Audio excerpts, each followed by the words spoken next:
Une chanson, c'est quoi ? Si on regarde sur Wikipédia, on nous dit que c'est une œuvre musicale composée d'un texte et d'une mélodie.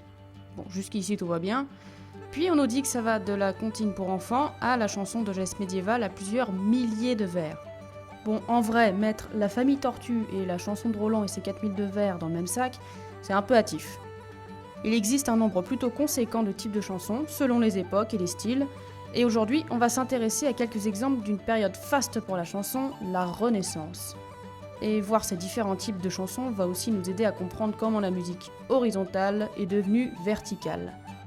Vaste sujet. Alors on s'accroche à ces esgourdes et on est parti!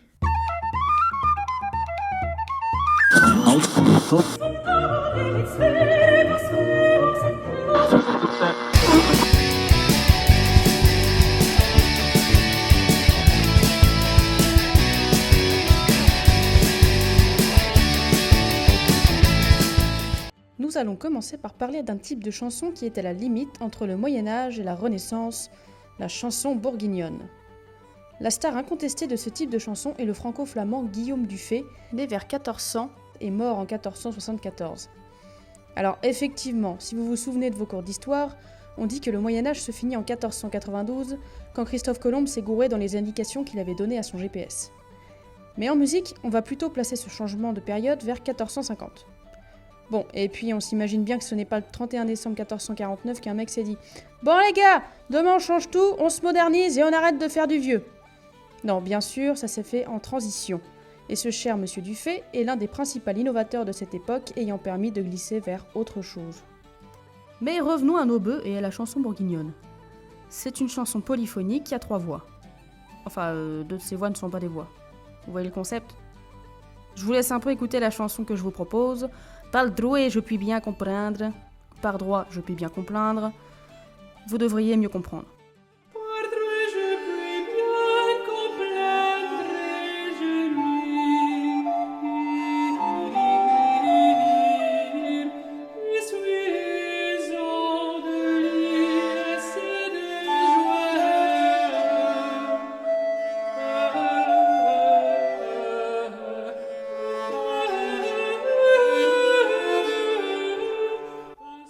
Donc, si vous avez bien ouvert vos jolies oreilles, vous avez constaté qu'un chanteur était accompagné par 2 instruments. Une flûte à bec, qui doit peut-être sonner beaucoup plus joliment que dans vos souvenirs de collégiens, et un instrument à cordes frottées qui est probablement une vielle à archer, l'ancêtre du violon. Et c'est en cette répartition des voix qu'on constate qu'on est encore au pied du Moyen-Âge. Ce sont 3 mélodies superposées, d'importance égale, et on n'a pas encore de notion d'harmonie.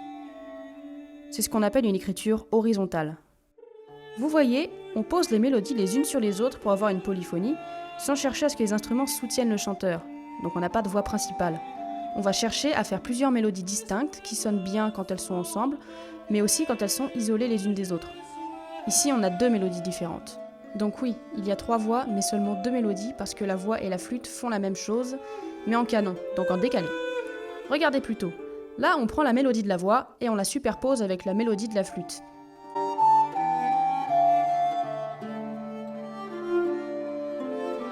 Et ouais, c'est bien pensé, hein. Donc là, on est à mort dans de l'horizontale. Et puis après, petit à petit, pendant la Renaissance, on va essayer de lier tout ça pour que les 3 voix les plus graves, parce qu'en général, les polyphonies vont passer de 3 à 4 voix, fassent sonner la voix la plus aiguë pour avoir une écriture plus verticale. Mais encore une fois, ça ne s'est pas fait en un jour. Pour mieux comprendre tout ça, allons 100 ans plus tard pour voir vers quoi ça a évolué. Et puis ça nous permettra de voir un aspect chouette des thèmes abordés à cette époque emplis de textes d'amour courtois et de chevalerie, les chansons grivoises. Celle-ci se nomme « Ramonez-moi ma cheminée ». Bon, il n'y a pas trop besoin de second degré pour comprendre ce qu'est la cheminée en question. D'ailleurs, voici la suite des paroles. « Ramonez-moi ma cheminée, ramenez-la-moi haut et bas, disouait une dame de chaleur forcenée. Mon ami, prenons nos ébats, ramenez-moi ma cheminée. » Certes!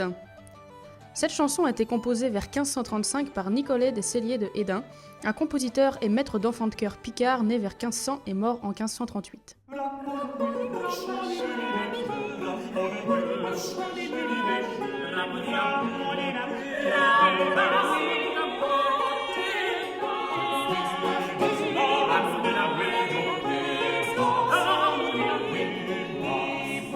Sa chanson est composée de manière assez typique pour la Renaissance.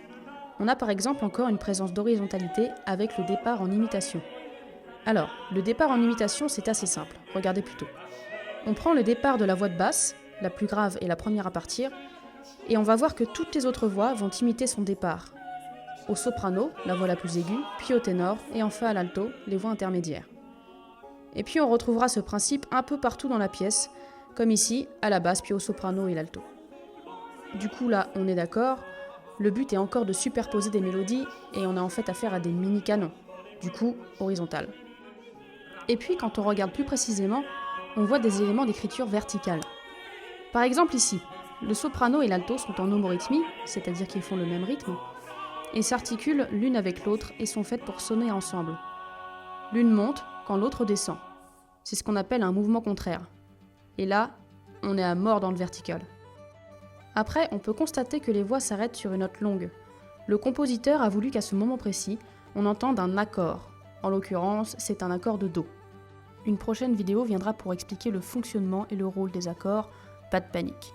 Ce qu'on peut retenir avec ce genre de pièce, c'est qu'on est dans une sorte de transition. Il y a de l'horizontal et du vertical.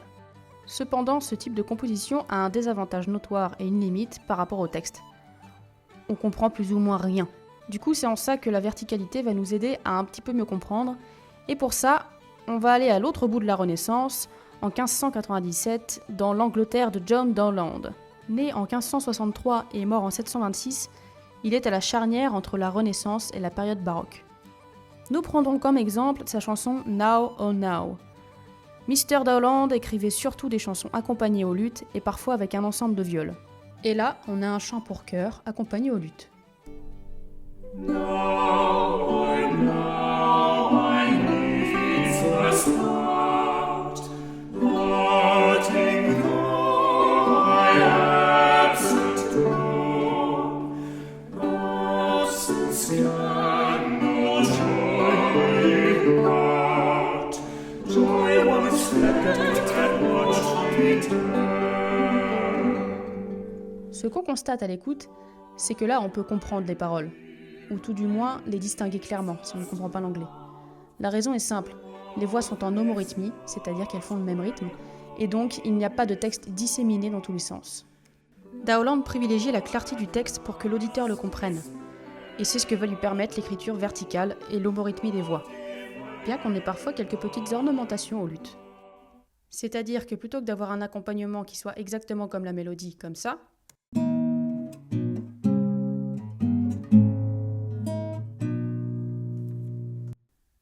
on va avoir quelque chose comme ça qui rajoute des petites fioritures.